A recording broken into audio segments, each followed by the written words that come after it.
कानपुर के थाना किदवई नगर क्षेत्र की रहने वाली पीड़ित महिला ने पारिवारिक विवाद से परेशान होकर आयरा प्रेस क्लब में प्रेस वार्ता कर अपनी आप बीती पत्रकारों के सामने बयां की।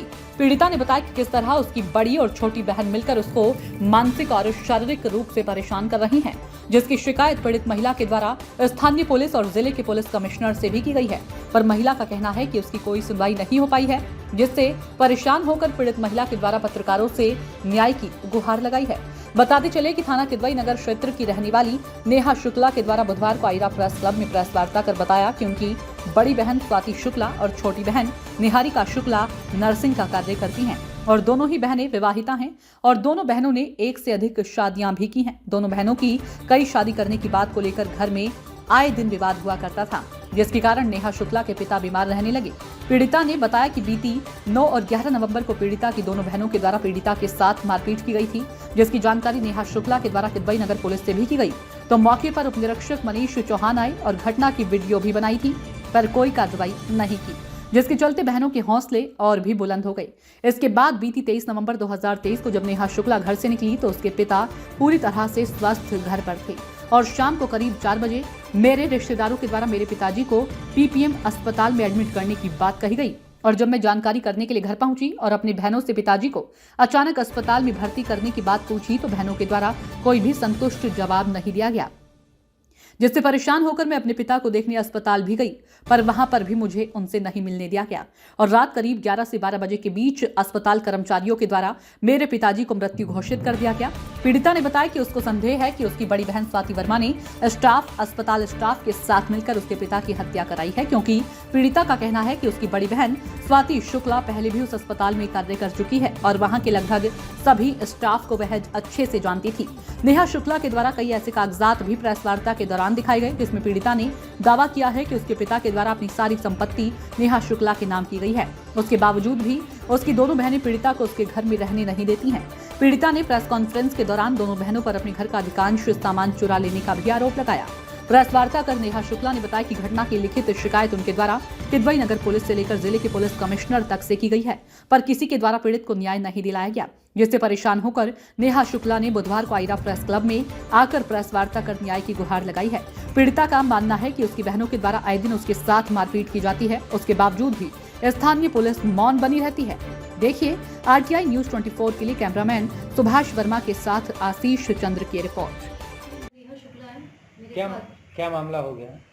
मामला ये है कि मेरा मकान है किदवई नगर थाना लगता है 127/222 W1 ब्लॉक साकेत नगर की निवासी हूँ मैं अपनी मदर के साथ रहती हूँ। मामला ये है कि मेरे फादर अभी ख़त्म हुए हैं 24 तारीख को।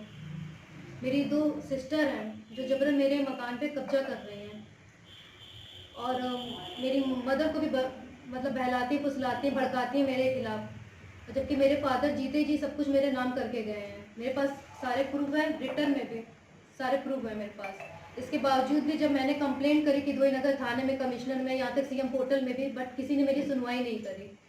उसके बाद ये हो रहा है कि मैं अपने घर में रह नहीं पा रही हूँ। आए दिन मुझे मेंटली, फिजिकली, फाइनेंशियली मतलब टॉर्चर किया जा रहा है और मेरी माता जी भी क्या कहते हैं उन लोगों के साथ मिलकर मतलब मेरे साथ गलत व्यवहार करती हैं। दोनों बहनें मेरे घर पे ही रहती हैं और मेरे घर से आधा सामान चोरी हो चुका है और ये सारी जानकारी मैंने ऑलरेडी क्या कहते हैं चौकी इंचार्ज पटेल लोकेश पटेल को दे रखी है। मतलब सब कुछ कार्रवाई करने के बावजूद भी मुझे इंसाफ नहीं मिल रहा है। मैं अपने घर में रह नहीं पा रही हूँ। पिताजी कहाँ हैं आपके? पिताजी मेरे ख़त्म हो गए हैं। कैसे गए? ख़त्म ऐसे हुए कि 23 तारीख की मॉर्निंग में मैं ऑफिस जा रही थी तो मैंने अपने फादर को देखा तो बिल्कुल ठीक थे, क्योंकि मदर फादर मेरे ही साथ रहते हैं, काफ़ी टाइम से रह रहे हैं मेरे साथ में, तो उनकी देख रेख, घर का, बाहर का सब कुछ मैं ही हैंडल करती हूँ। तो मैं मॉर्निंग में जब जा रही थी ऑफिस तो मैंने जब फादर को देखा तो वो बिल्कुल सही थे। उसके बाद जब मैं ऑफिस पहुँची हूँ उसके बाद 4 बजे मेरे मामा जी ने और मेरे मौसी जी ने मुझे फ़ोन किया कि तुम्हारे फादर एडमिट है PPM हॉस्पिटल में। तो मैंने कहा ऐसा हो नहीं सकता कि PPM हॉस्पिटल में वो एडमिट होंगे, वो भी ICU में, क्योंकि जब मैं मॉर्निंग में देख के गई मेरे डैडी बिल्कुल ठीक थे और उस टाइम पे मेरी मदर और मेरी दोनों सिस्टर मेरे घर पे मौजूद थी और कोई नहीं था मेरे घर पे। उसके बाद जब मैं मौके पर पहुंची PPM हॉस्पिटल पे तो मेरे फादर वहाँ अकेले थे, कोई नहीं था वहाँ पे। यहाँ तक वहाँ के हॉस्पिटल के जो कर्मचारी थे वो लोग मुझे मिलने नहीं दे रहे थे मेरे फादर से। मेरे से बार बार यही कह रहे थे आप स्वाति शुक्ला से बात करिए। मैंने कहा स्वाति शुक्ला कौन? मैं अपने फादर से मिलने आई हूँ, स्वाति शुक्ला क्या होती है उसमें?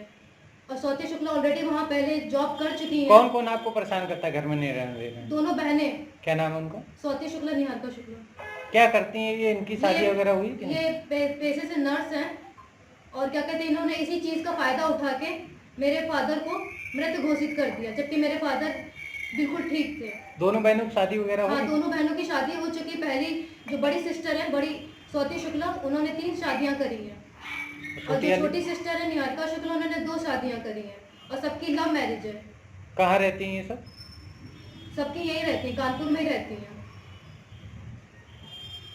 देश प्रदेश की हर छोटी बड़ी खबर के लिए सब्सक्राइब करें हमारा चैनल RTI News 24 और बेल आइकन दबाना ना भूलें, जिससे हर खबर आप तक पहुंचा सके हम सबसे पहले।